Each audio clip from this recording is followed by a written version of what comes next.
Okay, we are starting. Let's start with our Mangala Charanam.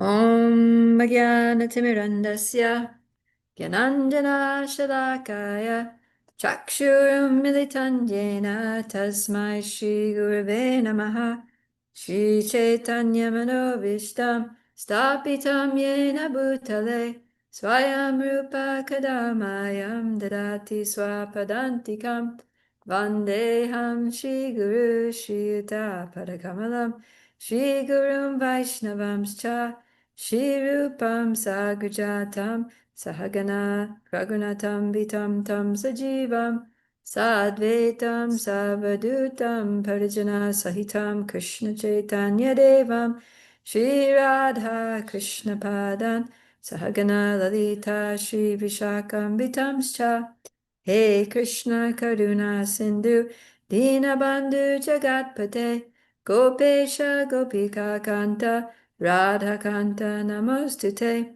Tapta Kanchana Gourangi Radhe Vrindavaneshwari Vrishabhanusute Devi Pranamami Haripriye Panchakalpa Tarubhyascha Kripa Sindhubhya Evacha Patitanam Pavanebhyo Vaishnavebhyo Namo Namaha Jai Shri Krishna Chaitanya Prabhu Nityananda Shri Advaita Gadadhara Shivasadi Gaura Bhakta Hare Krishna, Krishna Krishna, Hare Hare, Hare Rama, Rama Rama, Hare Hare.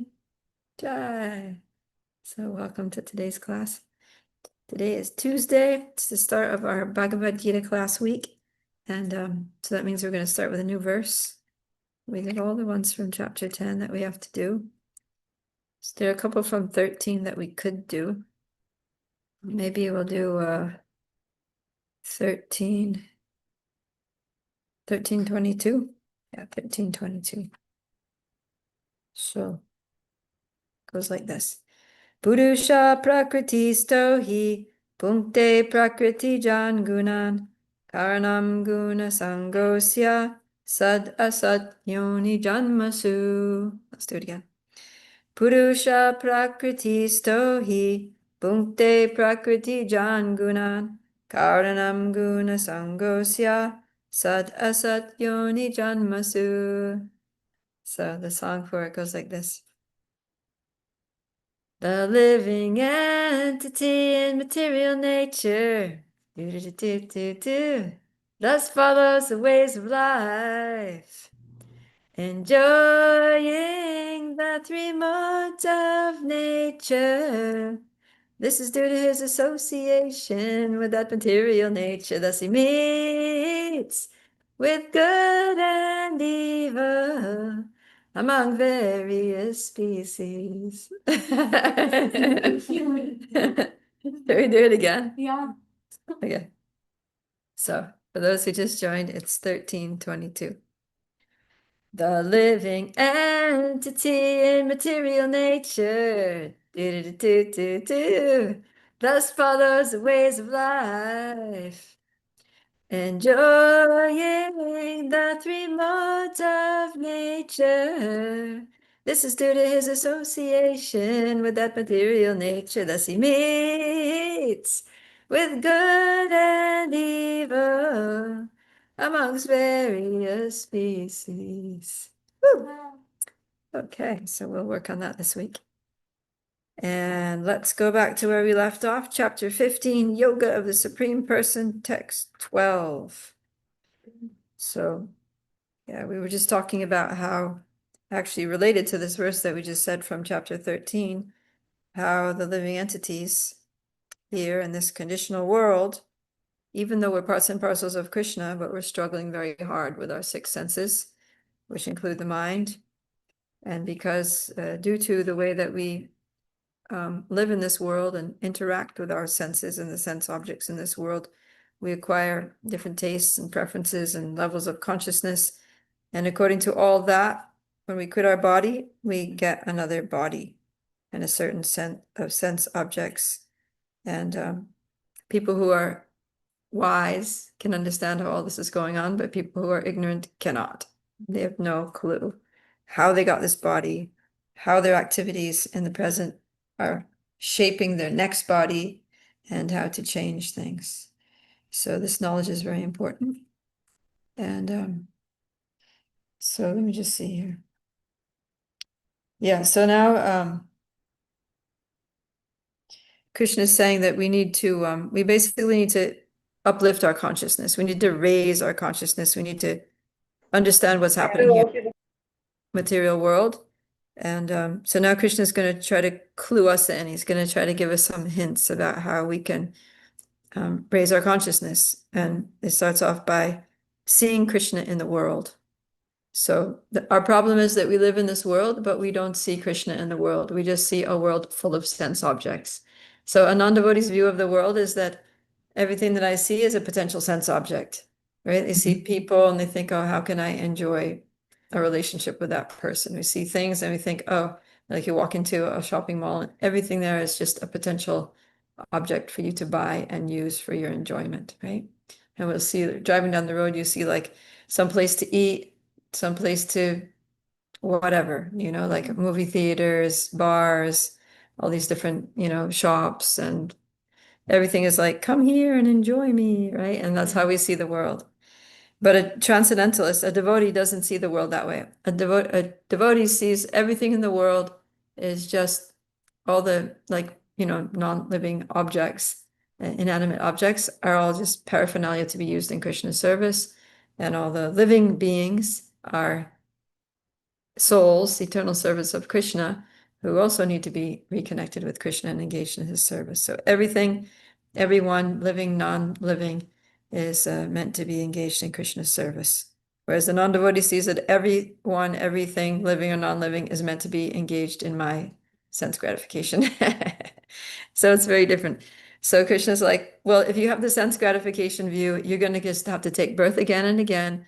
And every time you get a different set of senses, and every time you think you're going to enjoy the world a different way, and every time you end up suffering. So basically, Krishna is now going to show us how to stop seeing the world as objects for our sense gratification, and how to start seeing the world as Krishna's energies that are meant to be used in his service. Okay? So that's where we're going here with chapter 15, text 12. Yad aditya gatam tejo jagad vasayate kilam yach chandramasi yach chagno tat tejo vidhimamakam. Do you want to read, Divya? The splendor of the sun, which dissipates the darkness of this whole world, comes from me, and the splendor of the moon and the splendor of fire are also from me. The unintelligent cannot understand how things are taking place. The one who can begin to establish in knowledge by understanding, but one can begin to be established in knowledge by understanding what the Lord explains here. Everyone sees the sun, moon, fire, and electricity. One should simply try to understand that the splendor of the sun, the splendor of the moon, and the splendor of electricity or fire are coming from the Supreme Personality of Godhead. In such a conception of life, the beginning of Krishna consciousness, lies a great deal of advancement for the conditioned soul in this material world. The living entities are essentially the parts and parcels of the Supreme Lord. He is giving herewith the hint how they can come back to Godhead, how they can come back to Godhead, back to home. From this verse, we can understand that the sun is illuminating the whole universe. There are different universes. There are different suns, moons, and planets also. But in each universe, there is only one sun. As stated in Bhagavad Gita 10.21, the moon is one of the stars. Nakshatra nam aham shashi. Sunlight is due to the spiritual effulgence in the spiritual sky of the Supreme Lord. With the rise of the sun, the activities of human beings are set up. They set fire to prepare their foodstuffs. They set fire to start the factories, and the moonlight are so pleasing to the living entities. Without their help, no living entity can live. So if one can understand that the light and splendor of the sun, moon, and fire are emanating from the Supreme Personality of Godhead, Krishna, then one's Krishna consciousness will begin. By the moonshine, all the vegetables are nourished. The moonshine is so pleasing that people can easily understand that they are living by the mercy of the Supreme Personality of Godhead, Krishna. Without his mercy, there cannot be sun. Without his mercy, there cannot be moon. And without his mercy, there cannot be fire. And without the help of sun, moon, and fire, no one can live. These are some thoughts to provoke Krishna consciousness in the conditioned soul. Yeah. Yeah. So this is how a transcendentalist or a bhakti yogi sees the world. They see that everything comes from Krishna, right? The light of the sun, the moon, and the splendor of fire. So Krishna is naming these things because these are things that are all essential for our survival. As Prabhupada's explaining in the purport, without the sun, we wouldn't be able to live, right? Plants wouldn't grow, and if plants don't grow, there's no food. And yeah, even artificial light like electricity ultimately comes from the sun, because all the ways in which we generate life come from like either coal or fossil fuels or wood or running water or like all these things come from the sun because they come from like plants and heating and you can trace everything back to the sun. Like everything that's happening in this world that sustains life, you can trace back to the sun in some way or another. So without the sun, life on this planet would be possible, which means, and because that is Krishna, the splendor of the sun. So when we see the sun rise in the morning and the rays of the sun are just starting to light up, or they're just shining over the horizon, we can be like, that's Krishna. So we can see Krishna in the world, and we can be like, thank you, Krishna, for illuminating this world, for providing heat and light and color. And I just posted an Instagram post some weeks ago about where does color come from?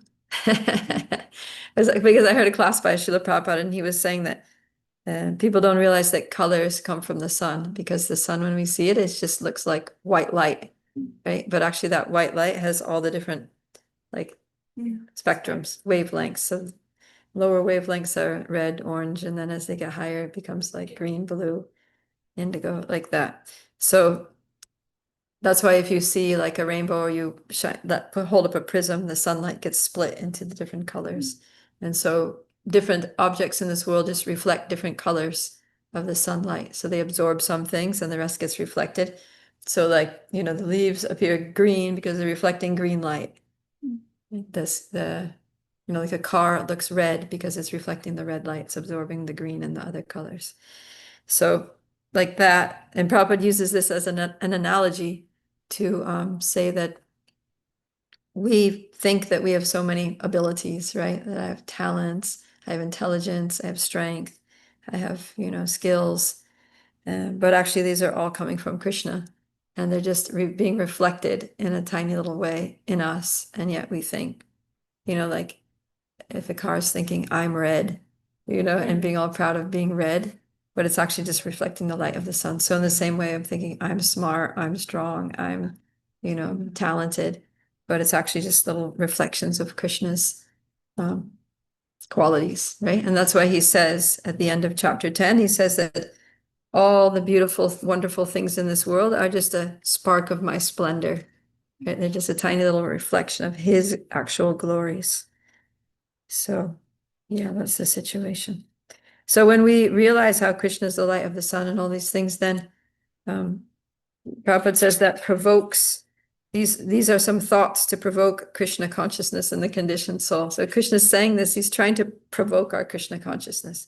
When you see the sunrise, just think of me, and not just think, but think with some gratitude, right? That if it wasn't for Krishna being here in the form of the sun, we wouldn't be able to live. Like my very life depends on Krishna. Some people think, I remember one time I was distributing books in England, and I met this middle-aged lady, and I was trying to show her the book, and she's like, yeah, I think you'll find this. It was in England, right? So she's like, I think you'll find here in this country that people aren't very interested in God. And I asked her, what makes you say that? And then she said, well, it's not necessarily, we don't have anything against him, and it's not even that we don't believe in him, but we just feel like he's basically irrelevant to our lives. And I was like, how can you think he's irrelevant to your lives? And well, because we're just fine without him. We have everything we need. We have our food, we have our homes, we have our cars, we have our stuff, we have our families. we're comfortable. We don't need to ask him for anything because we already have everything that we need and we can, we've got it all figured out on our own. So it was just so bogus, because it's like, wait a minute, where did all that stuff come from? Where does your abilities come from? Like, where does the sun come from? Where does the moon come from? Everything comes from Krishna. The air that you breathe, it's like the water that you drink, it all comes from Krishna. All these things. So it's just very kind of like arrogant and ignorant, you know? Anyways, this is how people are. It's the same thing. It's taking credit for things that someone else is doing. Right? Huh? Like plagiarism. Plagiarism? Yeah, it's like plagiarism. It's like you take somebody else's book that they wrote and then you just like copy paste like half of it and then say that you wrote a cool book, but it's actually somebody else's thing. Yeah, it's like that. So we have to give credit where credit is due and not be like, yeah, I'm good without God. It's like without God, you wouldn't be able to live for a second. Okay, so we're gonna see this. He's starting off with things that are this guy somewhere, and he's going to get more intimate here in the ways that he maintains us. So let's go to text 13. Gam avishya cha bhutani dadayam yaham ojasa pushnami choshadi sarva somo bhutva rasatmakaha. Pragati? I enter into each planet, and by my energy they stay in orbit. I become the moon and thereby supply the juice of life to all vegetables. Purport: It is understood that all the planets are floating in the air only by the energy of the Lord. The Lord enters into every atom, every planet, and every living being. That is discussed in Brahma Samhita. It is said there that one plenary portion of the Supreme Personality of Godhead, Paramatma, enter into its planets, the universe, the living entity, and even into the atom. So, due to his entrance, everything is appropriately manifested. When the spirit soul is there, a living man can float on the water. But when the living spark is out of the body and the body is dead, the body sinks. Of course, when it is decomposed, it floats just like straw and other things. But as soon as the man is dead, he at once sinks in the water. Similarly, all these planets are floating in space, and this is due to the entrance of the supreme energy of the Supreme Personality of Godhead. His energy is sustaining each planet, just like a handful of dust. If someone holds a handful of dust, there is no possibility of the dust falling. But if one throws it in the air, it will fall down. Similarly, these planets, which are floating in the air, are actually held in the feast of the universal form of Supreme Lord. By his strength and energy, all moving and non moving things stay in their place. It is said in the Vedic hymns that because of the Supreme Personality of Godhead, the sun is shining and the planets are steadily moving.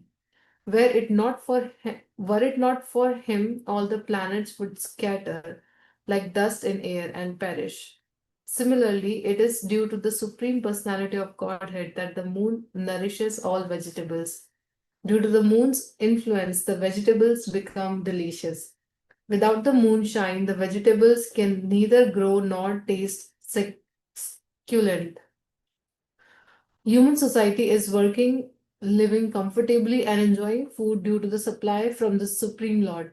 Otherwise, mankind could not survive. The word rasatmakaha is very significant. Everything becomes palatable by the agency of the Supreme Lord through the influence of the moon. Jai. So that's probably something that some of you didn't know about the moon, right? How it affects us. So yeah, in the previous verse, Krishna is saying that he's saying that he's the light of some other planets, right? Moon, sun planet, moon planet. He's like out there. And now he's saying that not only am I out there in outer space taking care of you, but I'm also right here in your own planet. right? I enter into each planet, and in fact, he's saying it's me that keeps the planet Earth in orbit, that it doesn't get too close to the sun, doesn't get too far away, doesn't just totally fly off on a tangent, but it goes nicely in its orbit. It rotates nicely on its axis, so we have day and night and all these seasonal changes, and everything is very regulated, right? The sun is always rising same time every day, setting, I mean, on schedule, not same time, but on schedule. It's very predictable. It's not, nothing's happening randomly or just by chance or by whatever. So that's because Krishna, in his form as the Paramatma, enters into the planet and he's maintaining it. And then Prabhupada goes on to expands that to say that not only is he in the planet, but he's also in the heart of every living entity. Well, we'll hear that in a second. And he's also in every atom. So he's literally everywhere. He's all around us. He's in us. He's holding the planet up. And then he says that a little more close to home is that he by the power of the moon, he makes all the vegetables tasty. So yeah, somehow or other the light of the moon makes the flavors come out in different fruits and vegetables, and so this is how Krishna basically gives us you know, a nice world to live in, right? Like he actually, even though we're conditioned souls, even though we like, turn away from him and come here and want to enjoy ourselves independently, he actually gives us a pretty enjoyable place, like if we live right, if we follow the scriptures and live human beings in this world, then we can actually be relatively happy, like there are so many different vegetables and fruits and different, flowers and nature and, there's fresh water and there's all kinds of things here that we can, if we just forward and live a clean life in the mode of goodness, then we can be relatively happy. So Krishna, he provides for that. Yeah. Okay, yeah. So, but we should always remember that it's him that's actually doing it. Right? It says, human society is working, living comfortably, and enjoying food due to the supply from the Supreme Lord. So whenever we, are enjoying food, which is every day, or just like living comfortably, like when you lie down in your bed and you think, oh, nice soft bed, nice blankets, nice whatever, or if it's hot, nice AC, or if it's cold, oh, nice warm house, or right, we should remember that that's Krishna. That Krishna is providing these comforts for us so that we can live peacefully, live nicely, and serve him for the purpose of serving him. Okay, now he's going to get even more intimate here and how he helps us and maintains us in this world. Yeah, you have a question? They make tea and they put it in the moonlight and they say, after like the next day they eat. So now it makes sense, like from the moon is coming. Yeah. It's actually a big ritual everybody does. I was just thinking of that. I was thinking of that. That makes sense now. Yeah. Why you charge things? Even with Bologna ghee, like Bologna ghee, when they make it, they'll charge it in the sun. Like they, Oh, yeah. or sorry, in the moon. They leave it overnight in the moon. It's like the cost of making it. I think people who get into like crystals and all that too, they leave They leave a the crystal on the full moon. Yeah. So there's this like energy that comes from the moon. Okay, good. Text 14. Aham Vaishvanaro Bhutva Praninandeham Ashritaha Pranapana Samayukta Pachamyanam Chaturvidam. Draupadi, would you like to read?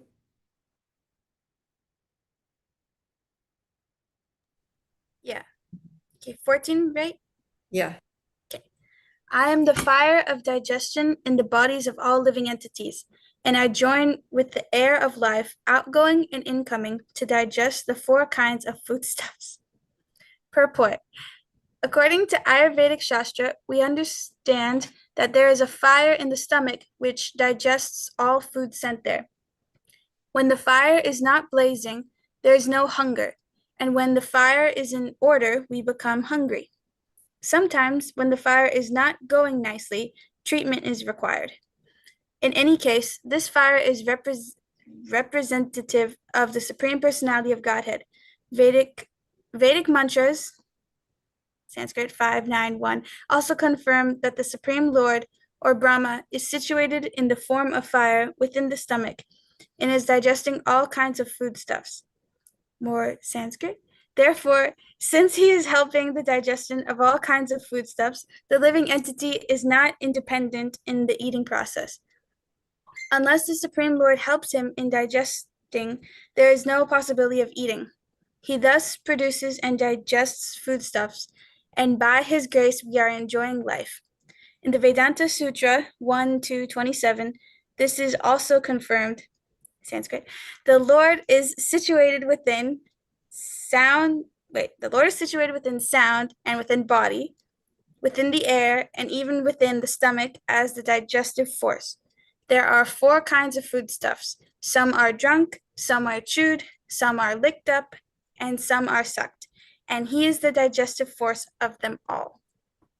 All right. So this is kind of unbelievable, right? And that's why Srila Prabhupada's quoting like 3 different Vedic sources, all saying that no, Krishna actually is in there and in your stomach in the form of the fire of digestion. And yeah, so without Krishna's help, we wouldn't even be able to eat. So just see, Krishna gives us the sun, which, plants, so that plants can grow, because without sunlight, no plants can grow. And from plants, we get all of our food. And even people who eat meat, it comes from plants, because without the plants, the animals that people kill for meat wouldn't be able to live, right? Because they eat cows eat grass, and horses eat, or whatever, I don't know, pigs eat grain, and right? So everything depends on plants. Without plants, there's no food. So Krishna gives us the sun so that plants can grow. And then he gives us the moon so that those plants can produce tasty things, right? Not just like tasteless vegetables, but really like juicy vegetables and fruits with all different varieties of flavors. And then he's the fire of digestion, which gives us an appetite, firstly, because if you don't have an appetite, it's like you can't really eat. And then we have an appetite, so we're hungry. And then we eat these tasty foods that we have by the grace of the sun and the moon, just Krishna. And then after eating it, then Krishna also digests the food for us so that we can assimilate it, so that it can be broken down into smaller molecules, and it can be absorbed, into our bloodstream and give nutrients and energy to the body so we can do our stuff. So yeah, we couldn't do a thing without Krishna. He's literally helping us from beginning to end, and everything that's related to our survival here. Yeah. Okay. So now he's going to say that he doesn't just enter the planet and enter our hearts and enter our stomachs, but he also enters our hearts and minds. So now it's getting even more intimate, right into the core of our hearts.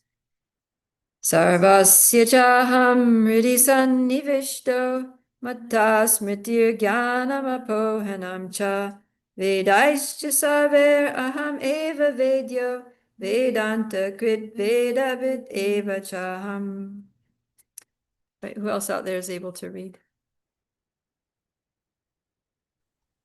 Arjuna? I can read. Okay, go ahead, please. 15. Do you hear any echo in the background?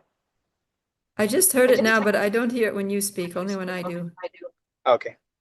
I am seated in everyone's heart, and from me come remembrance, knowledge, and forgetfulness. By all the Vedas, I am to be known. Indeed, I am the compiler of Vedanta, and I am the knower of the Vedas. The Supreme Lord is situated as Paramatma in everyone's heart, and it is from him that all activities are initiated. The living entity forgets everything of his past life, but he has to act according to the direction of the Supreme Lord, who is witness to all his work. Therefore, he begins his work according to his past deeds. Required knowledge is supplied to him, and remembrance is given to him, and he forgets also about his past life. Thus, the Lord is not only all-pervading, he is also localized in every individual heart. He awards the different fruitive results. He is worshipable not only as the impersonal Brahman, the Supreme Personality of Godhead, and the localized Paramatma, but as the form of the incarnation of the Vedas as well. The Vedas give the right direction to people so that they can properly mold their lives and come back to Godhead, back to home. The Vedas offer knowledge of the Supreme Personality of Godhead, Krishna. And Krishna, in his incarnation as Vyasadeva, is a compiler of the Vedanta Sutra. The commentation on the Vedanta Sutra by Vyasadeva in the Srimad Bhagavatam gives a real understanding of Vedanta Sutra. The Supreme Lord is so full that for the deliverance of the conditioned soul, he is the supplier and digester of foodstuff, the witness of his activity and the giver of knowledge in the form of the Vedas, and as the Supreme Personality of Godhead, Sri Krishna, the teacher of the Bhagavad Gita, he is worshipable by the conditioned soul. Thus, God is all good. God is all merciful. Antaha pravishtaha shashtajanan. The living entity forgets as soon as he quits his present body, but he begins his work again, initiated by the Supreme Lord. Although he forgets, the Lord gives him the intelligence to renew his work where he ended his last life. So not only does a living entity enjoy or suffer in this world according to the dictation from the Supreme Lord, situated locally in the heart, but he receives the opportunity to understand the Vedas from him. If one is serious about understanding the Vedic knowledge, then Krishna gives the required intelligence. Why does he present the Vedic knowledge for understanding? Because a living entity individually needs to understand Krishna. Vedic literature confirms this. Jo so sarvar Vedic Giyate. In all Vedic literature, beginning from the four Vedas, Vedanta Sutra, and the Upanishads and Puranas, the glories of the Supreme Lord are celebrated. By performance of Vedic rituals, discussion of Vedic philosophy, and worship of the Lord in devotional service, he is attained. Therefore, the purpose of the Vedas is to understand Krishna. The Vedas give us direction by which to understand Krishna in the process of realizing him. The ultimate goal is the Supreme Personality of Godhead. Vedanta Sutra 114 confirms this in the following words. Tatu samanvayat. One can attain perfection in 3 stages. By understanding Vedic literature, one can understand his relationship with the Supreme Personality of Godhead. By performing the different processes, one can approach him, and at the end, one can attain the supreme goal, who is no other than the Supreme Personality of Godhead. In this verse, the purpose of the Vedas, the understanding of the Vedas, and the goal of the Vedas are clearly defined. Yeah, thank you. Yeah, he did. So, yeah, in the previous verse, we were hearing about how Krishna maintains or enables our gross bodies for us, right, through food. And now he's talking about how he enables our subtle bodies, right, mind, intelligence, and so forth. So, yeah, how does he do that? He enters our hearts and he enables us to remember things that we need to remember and forget things that we need to forget and know things that we need to know, right? So I'm sure you've all had the experience that sometimes, like there's something that you had to do and you totally forgot, and then you're just about to leave the house or something, and all of a sudden it's like, oh my God, I just remembered, right? So that's Krishna. That's the Paramatma from within the heart saying, hey, remember, you were supposed to do this. So whenever we have those moments of like spontaneous remembrance, then we always have to thank Krishna. Thank you, Paramatma. What would I do without you? So, yeah. And also forgetfulness is very essential for us because the thing is that forgetfulness is good for mental health.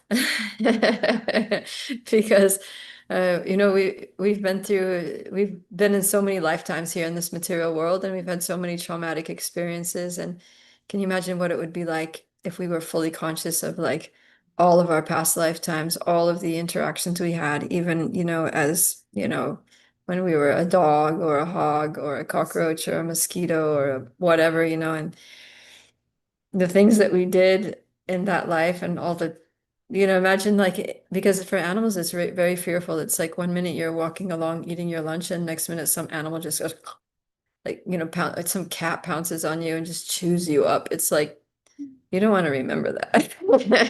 You'd be like really traumatized and fearful. You'd probably like faint every time you saw a cat. You wouldn't be like, oh, fluffy little kitty. So, yeah. So there's some things that we really need to forget. And also in this lifetime, like everybody, most people don't have any recollection of the life before age 3 because it's just too traumatizing. Like the whole process of being born, like being in the womb of a mother is like really hellish. And then, passing through the birth canal and like actually being born, that's really hellish. And then just lying there and you're like totally helpless and not able to talk and not able to walk or do anything or communicate, and, just being in a little horrible little body that's not developed enough to be able to even function. You're like constantly vomiting, and it's hard being a baby, passing stool and urine on yourself and lying in it until somebody comes along and takes care of you. It's like, it's pretty gnarly. So, um, yeah, Krishna helps us by blocking all that out of our consciousness. So you don't have to remember having experienced that at all. Trying to learn how to walk and just constantly falling on your butt, and yeah, it's difficult. So yeah, that helps us that we forget these traumatic experiences and things. But Krishna does remind us of certain things. He reminds us of what we need to do, right? So at the beginning of this lifetime, in the previous lifetime, we had certain desires. We had things that we wanted to achieve that we weren't able to achieve in our past lifetime. And so, as soon as we become a little conscious in this lifetime, then Krishna, he gives us the impetus to pick up where we left off, whether that was, in spiritual life or in some material pursuits. But he pushes us. He kind of reminds us, maybe not consciously, but it's like, hey, you don't remember that you wanted this in your last life, but I do. So go get it, like work for it, like try for this thing. This is what you wanted. And he helps us. He creates like circumstances by which we can actually get those desires fulfilled, for better or for worse. Right? Not that they're going to make us happy, if they're material desires, but still sometimes we have to just experience the frustration to be able to become detached. So Krishna helps us. And yeah, every morning when we wake up, it's like all night long you forgot. Let's say yesterday I had so many things that I was working on, and then the day ended and I didn't finish. And maybe I even made a list of things like, okay, tomorrow finish this that you started, do this, do that, call this person, make an appointment, whatever, right? So we make a little, and then we go to sleep. And then all night long, 6, 7 hours, you're lying there, forget everything, absolutely everything we did during the day, everything that we're supposed to do tomorrow. And then as soon as we wake up, we're like, who am I? Where am I? And then like within 5 minutes, you're just like, oh yeah, I got to get dressed, go to Mangalarti. Oh yeah, I'm leading Mangalarti. Oh yeah, and I have to give class today. And oh, I'm supposed to call this person. Oh yeah, this person's coming. I need to like prepare their room. What, like you just remember everything very quickly, right? So that's Krishna. Krishna's like, hello, you got things to do today. Get going, right? So that's Paramatma. He's helping us in so many ways, every day, every moment. And we would really all be like very traumatized and, PT, like extreme, what's it called? PTSD? PTSD, yeah, post-traumatic stress disorder, if it wasn't for the Paramatma giving us forgetfulness. And we would just be totally like actually insane if he didn't give us remembrance, right? Imagine every morning you wake up and you just have absolutely no clue what you did the day before or what you have to do today. And you just don't like you have absolutely no clue. And if you didn't write it down the day before and you don't even remember writing it down, it would just be like, how could you function? You just couldn't function. Imagine you like never remember anybody's name or that you ever talk to them. It's like every day, it's like you go to sleep at night and it's just uh, you wake up with amnesia every morning. How could you function? We couldn't do anything. We'd be totally dysfunctional. So Krishna gives us remembrance to help us be able to be functional and you know, make progress in this life in various ways, and especially spiritual progress, especially when we want to remember who we really are, when we want to remember our relationship with him, then he helps us. So then, yeah, that's the second part of this verse is Vedaishcha sarver aham eva vedyo Vedantakrit Vedavid eva chaham. So Krishna says that he gives us the Vedas so that we can know him. The whole purpose of the Vedas is to know him, and that he gives us this Vedic knowledge. And yeah, he says, I'm the compiler of Vedanta. I wrote these books and I know what's in them. And I make sure and I share that with people, right? Like that's Krishna saying. He's like, I know the Vedas, but I don't just keep the knowledge to myself. I, you know, in so many different ways try to give knowledge, right? Like he incarnates as Srila Vyasadeva. He's a literary incarnation of the Lord. He's actually a Shakti Avatar. He's an empowered incarnation. But he compiles all the Vedic literatures, Vedanta Sutra and Mahabharata and Puranas and Upanishads and Srimad Bhagavatam, and so that we can know who we are and what this world is all about and what the goal is and who's Krishna and what's the spiritual world like and how do we get there and all that. So Krishna's so, so, so, so kind. Yeah. Says here, by understanding Vedic literature, we can understand our relationship with the Lord. And by performing the processes given in those Vedic literatures, like the process of Bhakti Yoga, we can approach the Lord. And at the end, we can attain the ultimate goal, which is none other than the Lord. So Krishna is very, very kind. He gives us all these means. Any thoughts on this? Yeah. What is it? Forgets 80% of this stuff the next day. So is that person ignorant of Krishna's thought with them? What's that? If someone forgets 80% of things,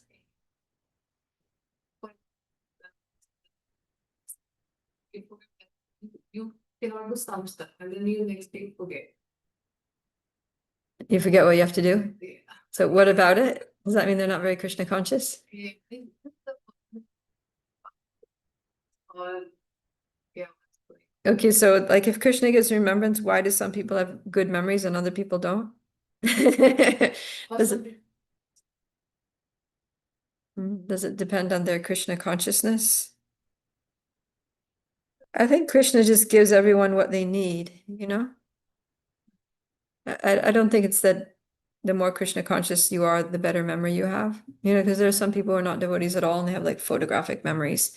And then there are some devotees who have like really bad memories, like me. So yeah, I don't think there's a correlation between Krishna consciousness and memory power. Oh, but that makes sense. Maybe we don't need to remember it. So Krishna. Yeah, I feel like sometimes Krishna is just like, he just kind of narrows it down, you know, like you remember the important things and you forget the details. I know that I forget a lot of things and it used to be disturbing, you know, it used to like disturb me. And then after a while, I was just like, you know what? I probably didn't need to remember that anyway. You know, like if it's really important, I'll remember it somehow or other. It'll come to me or someone will tell me. It's Krishna will make an arrangement that I remember it.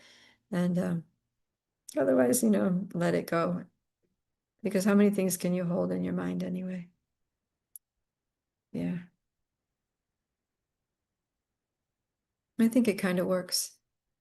I think it's kind of Krishna's kindness too, that if you're trying to do too many things, then Krishna makes you sometimes forget something that you had to do, because if you remembered everything that you had to do, you probably would get overwhelmed because too many things to do.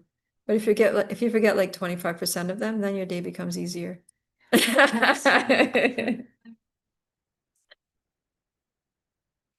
Yeah. Yeah. And then it's funny because then after you get the very important things done, then maybe a few days later, be like, oh yeah, I was supposed to reply to that message, you know? I don't know. I kind of trust that Krishna knows what he's doing, you know, that he'll help me remember what I need to remember, and he'll let me forget whatever, you know, I can forget without too much serious damage. And I mean, he's maintaining us. We just have to have really strong faith in Krishna, that he's totally maintaining us. He's totally protecting us. And he does it in so many different ways, as we're seeing here. And memory power and knowledge power is part of it, very important part of that.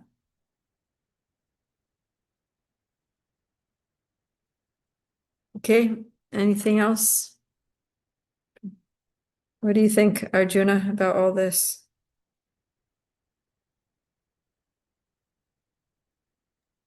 Sorry, it takes me a second to turn on my mic. It's okay. Yeah, I don't know. Hmm, I actually hadn't seen it that way about how Krishna provides that kind of remembrance. Like I saw it as kind of like second nature, but just to like realize that he does provide facility for us to, kind of navigate the world without so much trouble. And then to Pragati's point, there's actually this temple in Plano. It's the Hanuman temple. And the way that they promote their Bhagavad Gita classes, they say that if you learn how to recite shlokas from the Bhagavad Gita, then your memory improves. And they kind of like recommend it for students, like university students or like, like any student in general. So they kind of encourage the youth to study shlokas because they say that apparently it enhances your memory or something of that nature. So Like memory's kind of like a muscle. yeah, I don't know. I think they kind of like say it more like as a mystical type of thing. Like, if you study literature, then it will improve your memory, like you'll have more retention and that kind of thing. Maybe, who knows? So I don't know whether it's true or not, but that's what I thought when she said that. Okay. I was just thinking that there's so many things. Oh, Arjuna, you have to mute yourself. I'll mute you. There you go. There's so many things that we take for granted. We just assume that I'm digesting my food, right? Or that I have a good appetite because I don't know, I have good karma or something. I don't know. Or right? Yeah, like we hear about people, a lot of devotees are like, oh, I don't have any appetite. Oh, I have weak digestion. I can't digest food. I have to be really careful what I eat. And then you hear people saying that and you're like, I'm so good, lucky. I have good karma. I have good digestion, good appetite and strong digestion, right? So, but actually it's Krishna. It's Krishna. In the same way, we think, oh, I have a good memory, right? I have a lot of knowledge or whatever. I have good filters. I'm able to filter out like things in my mind. I'm able to like, sort of analyze and categorize and prioritize and, just kind of like keep my mind in good working order. I don't get overwhelmed. I don't get confused. I don't get bewildered by things. I'm very like mentally, I don't know, what's the word for it? Is there like a word for that? Somebody who's very like mentally organized. Because one thing is like organizing data, organizing files, organizing your room, but another thing is like there's so much in our heads. Sorted, astute. I don't know. Like there's so many things in the head. And if you got them all very well, yeah, like it's all very sorted. That's a good word, right? You're a well-sorted person. That's like, but I feel like it's not, it's Krishna. Krishna gives us abilities like that. It's all just Krishna. So it's kind of like the color thing, the sun, that the colors come from the sun. So yeah, all these abilities to eat, to digest, to remember, to forget, to be mentally organized. It all just comes from Krishna. And he says that, I am the ability in man, right? So whatever we can do, whether it's, being creative, whether it's anything, whatever we can do is that ability comes from Krishna. So I think what Krishna is kind of like encouraging us to do is just be more conscious of all the ways that he's helping us. And that's kind of the definition of gratitude. That this in Sanskrit, the word for gratitude is kritagya. So krita means like doing or done, like when something is done. And gya means knowing. So it basically means knowing what has been done for you, right? Being aware of what someone has done for you. And then gratitude comes. So yeah, if you don't know, if you're not aware that somebody is doing something for you and you just kind of like, oh yeah, like let's say a child, he just wakes up in the morning, let's say like a 4 or 5 year old child, he's getting ready for school in the morning. So he wakes up and he just goes to his dresser and opens it up and takes out a pair of pants and a shirt and some clean underwear and socks and whatever, gets himself dressed, right? But he's not even aware, like, how is it that I have these clothes and how is it that they're always clean and folded and he just doesn't, maybe he doesn't see or he doesn't notice or whatever. He's just not thinking about it. But then later, if you're an adult, you're and someone's doing your laundry for you and folding them up and ironing things and hanging them in your closet and it's all neat and all organized and you get up in the morning. It's like you're very grateful, because you're like, dang, I don't have to do that. I'm so fortunate that I have somebody who's taking care of my clothes for me, right? Like, let's say you're an old person who's like in a wheelchair or something and you literally can't do it. So you have, a family member, a younger family member who's coming and doing all your things for you. It's like you're so grateful, right? So yeah, Krishna is literally doing so many things for us, and we're just like that, 4-year-old child that doesn't have a clue, doesn't notice, is not aware, and therefore we just take it for granted and we're not grateful. So we need to know. We need to not be ignorant about these things, and then knowing and feeling gratitude, then we want to reciprocate, right? You want to like do something to what's the word? To show your gratitude, like to show appreciation. to show your appreciation. I was gonna say to like pay them back, but that sounds too transactional. But like out of love, out of appreciation, out of gratitude, you want to do something for that person. At least say something. At least say thank you. Like at least start the day. That's why, like I grew up in Christianity, and before we would eat, we would all sit down together and we would always say grace. This thing of saying grace. So it's not like in Christianity, we wouldn't offer the food like we do offer before eating, but it would all be there on the table. And then before anybody touches anything, we'd all have to fold our hands and be like, Dear God, thank you for this food. And yeah, thank you for giving us nice food so that we can nourish our bodies and be healthy and strong. And please, by what do you say? Oh yeah, my grandfather always said, please bless it to our bodies so that we can use these bodies to serve you. It was a really nice prayer. He would say, thank you for this food. And as we eat, please bless it to our bodies so that we can have the strength to serve you. So yeah, I thought that was really, so I think many Christians do that.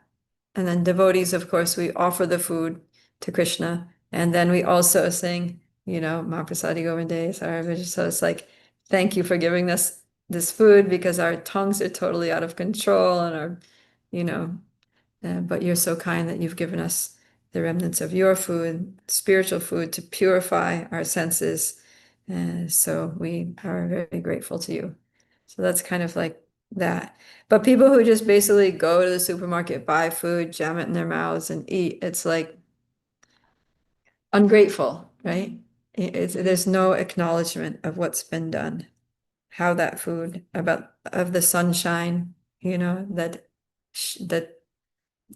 gave light to the plants that produced that food, about the moon that gave flavor to that food, about the fire of digestion that gives you an appetite to be hungry for the food, about that same fire of digestion that enables you to digest the food, about anything, you know, about your memory power that enabled you to remember that you need to go and eat lunch and where to get good food. Right?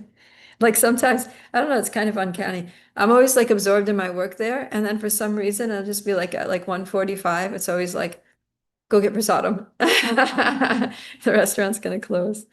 So yeah. Almost it's like 2 years that I've been here. I never set an alarm or something, and nobody ever calls me. Maybe occasionally someone will be like, "Did you get prasadam yet?" But like the Paramatma's always like, "It's time. You're gonna miss it. Go." And sometimes it's like 1:55, you know, and Krishna's like, "Get up and get prasadam." So I think Krishna's very helpful. And I'm always like, "Thank you, Krishna.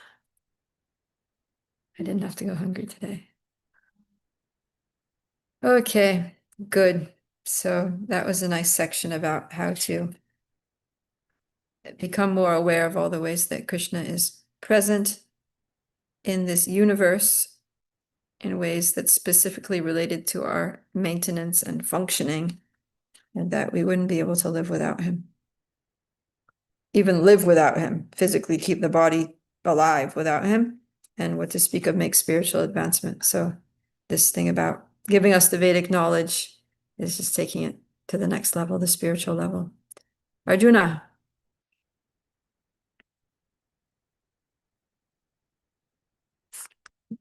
Oh, I thought you had your hand up there, Arjuna. Okay, guess not. Maybe it was from before. Sorry, I thought I had unmuted myself. I was talking all this time. Okay, go ahead.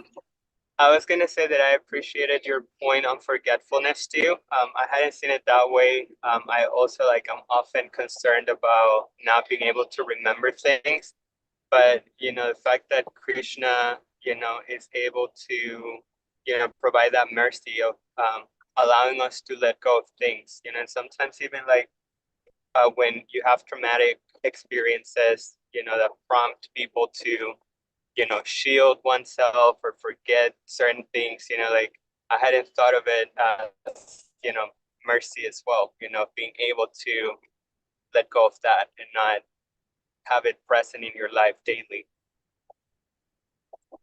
Yeah, it's very, very useful. Forgetfulness is a good thing, forgive and forget.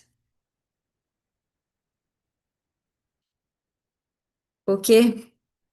Any thoughts, Divya? I was thinking, it reminded me, I know I've mentioned it before, but it makes me think like all the things that you're saying, like, we have Krishna to thank for our remembrance, forgetfulness. He's, he's causing us to digest our food because he is that fire inside of us. Every action we take, we should try to like turn it into an offering. Whatever we're doing, we should try to see if this is an opportunity for service, not for me to gratify my own senses.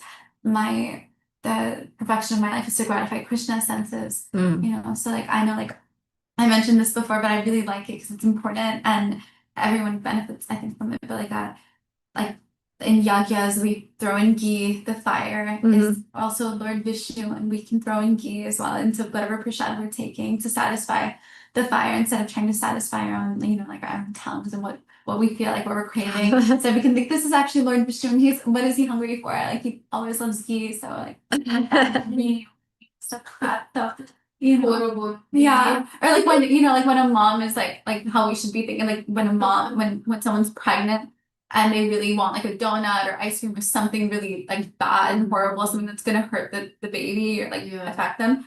She's thinking, oh, but I can't because I'm pregnant. Ideally she's thinking I have to be healthy because I'm actually growing organ like a whole body, and it's not about me anymore. I should be living for my child. My body is incubating and protecting and growing my child.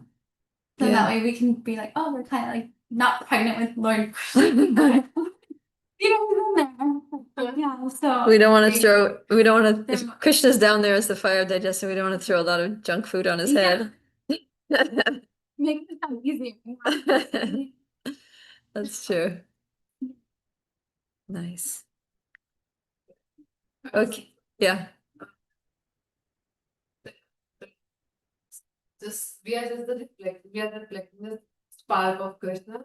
So I was thinking that okay, I need to be conscious that I want to reflect the good part of Krishna. Because Krishna, I will reflect the good part, and Krishna is working through me. Like I don't have like not the sun, moon, everything. Nothing is done by me, and this is like a very good reminder of having this consciousness that we are doing nothing and Krishna is working through me. So just serve others because that is why we are here. Nice. Yeah, we can also like when we see other people doing, great things in the world, it's a way to prevent envy from arising, because we can be like, oh, Krishna's doing something, Krishna's using that person to do something. And Krishna has given that person some ability, and that's Krishna, so then we can just appreciate Krishna and his ways that he inspires and gifts people with certain abilities or resources or intelligence or whatever. Yeah. I was also thinking, when Krishna is the cause of our remembrance or forgetfulness, we can also sometimes try to think like this keeps reoccurring in my life, or I keep remembering this, or keep going through the same experience over and over again. What's Krishna trying to teach me through this, instead of like personally identifying with that situation, whether it's like a heartbreak or like friends, like falling out with friends or something, or a familial problem, we can try to take it and like add it into our toolbox. Like, okay, I've dealt with this problem several times. Maybe there's something new to be learned here, and I can pass this knowledge, like whatever I'm learning through Krishna, through this experience, I want to be able to help shelter someone else who's going through some kind of difficult situation like that. I can That's provide, good. I can give them some warmth and something like that, because Yeah, look for the lesson for ourselves and also the lesson that we can share, right, for other people's benefit. Okay, we're after 5 o'clock already. Let me just see if there's any burning questions out here on YouTube. Let's see. Oh, we got, what is Kriya Yoga? I didn't mention Kriya Yoga. Could you please explain about Kriya Yoga in some dedicated video? And Sarah February says, Kriya Yoga is a different system. This is Bhakti Yoga. Yeah, I generally talk about Bhakti Yoga. Bhakti Yoga is the topmost yoga, which includes all the other yoga systems. So if you do Bhakti Yoga, then you don't have to do any other type of yoga. Any other type of yoga that you try to do, it won't be successful without a little bhakti. Because like we were just talking, Krishna is doing everything. Ultimately, Krishna is the doer. He's empowering everything that's happening. And he responds to bhakti. He responds to devotion. He responds to love. So Bhakti Yoga means the yoga of love and devotion, or connecting to Krishna through loving devotional service. So even if you want to do, Hatha Yoga, Ashtanga Yoga, or whatever different kinds of yoga, you're not going to actually get the benefit out of them unless there's some devotional connection to the Lord in there. Even there has to be at least a hint. It can't just be that you're just doing bodily exercises or something to improve your physical health and you don't even believe in God and don't care. It's like you're not going to get any spiritual benefit from that, even though yoga is like a spiritual process. So there has to be some devotion. But the good thing is that if you do bhakti, because it's really all about love and devotion, then you get all the benefits of all the other yoga systems just by doing bhakti. Because that's when Krishna really starts paying a lot of attention and giving a lot of loving reciprocation to the devotee. So that's why, I don't worry too much about these other forms of yoga, because bhakti is a complete and perfect system that includes everything. And if you do bhakti, then you're doing everything. No stone is left unturned, no path is left untaken. And it's all perfect and complete. Okay. All right. Thank you very much. We are going to wrap it up now. Bhagavad Gita ki jai, Srila Prabhupada ki